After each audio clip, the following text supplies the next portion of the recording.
శారదాని చంపడానికి, బంధించడానికి ఒక ముగ్గురు రౌడీలు వెంబడి పడుతూ ఉంటారు. అదంతా అపూర్వ ప్లాన్.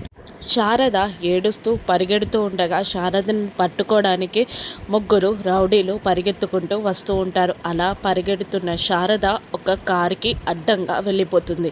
కారులో ఉన్న డ్రైవర్ సరిగ్గా సడన్ బ్రేక్ వేసేసరికి శారదకి పెద్దగా దెబ్బలు తగలవు.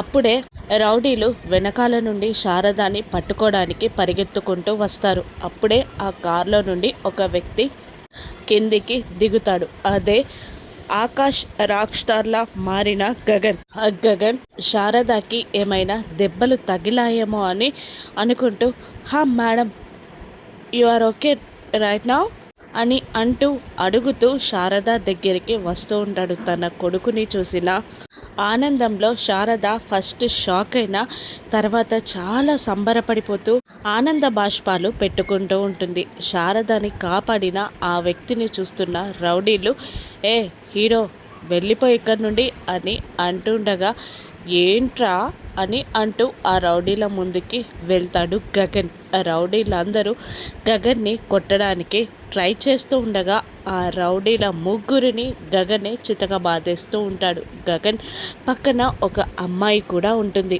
గగన్ అలా ఆ రౌడీలని చితకబాదుతూ ఉండగా శారద చాలా హ్యాపీగా, సంతోషంగా తన కొడుకు తిరిగి వచ్చాడని, తన కొడుకు బ్రతికే ఉన్నాడని ఆనందంగా గగన్ని కళ్ళారా, కడుపు నిండా, కళ్ళ నిండా చూసుకుంటూ ఉండిపోతుంది శారద.